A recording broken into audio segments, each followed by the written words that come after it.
Happy Holi. মানে নে পড়, এবার পড়। দারুণ। এটা অ্যাকচুয়ালি আমার পড়ার কথা না, এটা ওর পড়ার কথা। কার পড়ার কথা? এবার আমি একটা কাজ করব। ভিডিও করছিস তো? হ্যাঁ। ভিডিও দাঁড়াও। যে পারছে এসে চলে যাচ্ছে। সুন্দর দেখতে লাগছে। এগুলো পড়িস না, ব্যথা করে। ব্যথা করে মানে?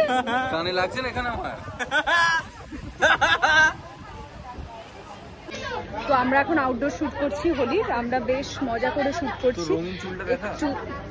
ওহো, আমরা বেশ মজা করে শুট করছি। আমাদের খুব খুব খুব মজা হচ্ছে এখন। যতই ওরা বলুক এনজয় করছে না, কিন্তু এই রোদের মধ্যে ফাটিয়ে এনজয় করছি আমরা, বিশ্বাস করো। একটু পরে মিথ্যে কথা, আপনাদের অ্যাটেনশন পাওয়ার জন্য, ভিউয়ার্স বাড়ানোর জন্য ডাহা মিথ্যে কথা বলছে, খামছে। এই হাসিটাও ফেক, দাঁতগুলোও নকল। একটু পরে এই যে এইখানে একটা ইয়ে দেখতে পাচ্ছেন, চৌবাচ্চা মানে সুইমিং পুল মতো করে রেখেছে, এইখানে একটু পরে ঝাঁপ মারবে ঋদ্ধিসদা এই জায়গাটায়, ঠিক আছে? ও এক সেকেন্ড এদিকে ঘোরা। ও টিফিন গাড়িতে করে বাড়িতে খাবার এনেছে, সেটা আবার ইলেকট্রিকে করে গরম করছে। আমি ওকে জিজ্ঞেস করলাম যে ঘাস আবার কেউ গরম করে খায়? ও তার উত্তরে বলছে কি বললো তখন? কি বললি তুই ধানু বল? আমাকে তো তুই জিজ্ঞেস করিসনি, খোকনদাকে জিজ্ঞেস করেছিস। আর সরি, খোকনদা ওকে যা রিপ্লাইটা দিয়েছে সেটা যদি আমি আমার ব্লগে বলি তাহলে তো আরো ভিউজ বেড়ে যাবে। লজ্জা করে না রে? না, কেন লজ্জা করবো? তোর সাথে কাজ করছি, এরপর আমার লজ্জা কিসের? হ্যাঁ, তোর জন্য আমি এক প্যাকেট পেডিগ্রি এনেছি, হোলি গিফট, পবিত্র গিফট। কি বললি? হোলি গিফট। তোর জন্য আমি এক প্যাকেট পেডিগ্রি এনেছি। ইয়ার রাতা দিয়ে দিছো। আমি ওর জন্য এনেছি ওই যে গাধাকে খাওয়াই যে ওই ইয়েগুলো আছে না, ভুসিগুলো। হ্যাঁ, ওই ভুসি। কি বললি? ভুসি তো। এখন একটা সেলফি নিয়ে নি সবার সঙ্গে। এই যে এক্ষুনি পিয়ালা তমালের সাথে সেলফি শুট হবে। চলো, এটা আমার ব্লগে। একটু আমার ব্লগের জন্য ফুটেজ দাও। বলো কেমন লাগছে হোলি শুট করে তোমাদের? ভালো লাগছে। বলো কেমন লাগছে তোমাদের শুট করে? কেন বলতে যাবো? আমরা বলবো তুই টাকা কামাবি, মিষ্টি তো খাওয়াস না, নকুলদানা দিয়ে ছেড়ে দিস। হ্যাঁ, তোর ব্লগে যে ফুটেজ দেবে, যে ফুটেজ। আরে বল না কেমন লাগছে হোলি শুট করে? দারুণ লাগছে, খুব গরম লাগছে। এক ফোঁটাও ঘামছি না, আমি তো ঘামি না। আমি তো আগেই বলেছিলাম যে সামার আমার ফেভারিট সিজন। খুব এনজয় করছি। বারবার বারণ করেছিলাম। তুই জানিস না ও হোলিতে ড্রেনে পড়েছিল? কোথায় পড়েছিল? ড্রেনে পড়েছিল। কোন ড্রেনে? ও প্রপারলি হোলিটা খেলেনি। কোন ড্রেনে? সোদপুরের ড্রেনে। হাই ড্রেনে।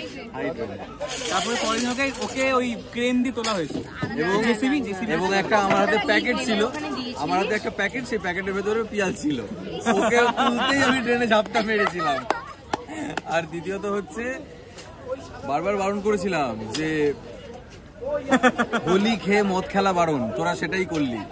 বাড়ির কেন কি হয়েছে নিজে জিজ্ঞাসা করছি। তুমি বললো 3 মাসের মাইনে পাচ্ছি, তখন উত্তরে বলেছি কি বলি। তুমি এবার বুঝে যাচ্ছ, মানে এটা হচ্ছে প্রমাণ আমি কিচ্ছু খাইনি। ও কিচ্ছু খাইনি, প্রমাণ হয়ে গেছে।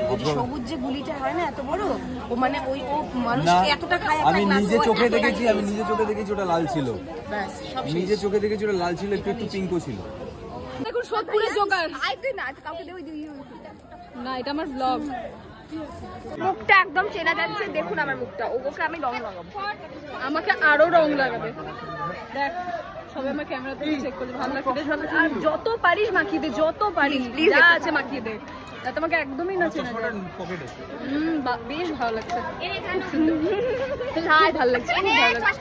এই তো পেয়ে গেছি। খুঁজে মাখাচ্ছে, কোথায় সাদা আছে খুঁজে মাখাচ্ছে। পিঙ্কটা দে না ধানু দিদি আমায়, তুই পরে কালারটা। মান্দবাজি। এই দেখুন, হ্যাপি হোলি। इज्जत में रहने का, किसी से नहीं डरने का, ठीक है? এটা হচ্ছে দিল্লি से ভায়া আগ্রা। চো একটা কোথাও যাই আমরা।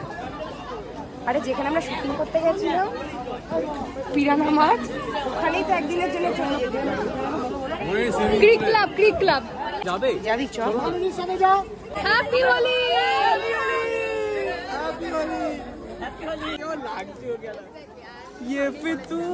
যাবি মন্দারমণি? আমার খুব ইচ্ছা, চলো যাই। পুল দেখে যেতে হবে। বম্বে বিচ রিসর্ট আছে, বম্বে বিচ রিসর্ট সব, বম্বে বিচ রিসর্ট তোমার ফুল সব আছে। কোথায়? কলকাতাতে বম্বে বিচ রিসর্ট? মন্দারমণিতে প্রচুর রিসর্ট আছে। মানে মন্দারমণি গেলে আমরা মুম্বাই ফিল পাবো না, ও একটা বেস্ট ব্যাপার, আমরা তো প্রাইভেট ইয়েগুলো রয়েছে, বিচটা রয়েছে তো প্রাইভেট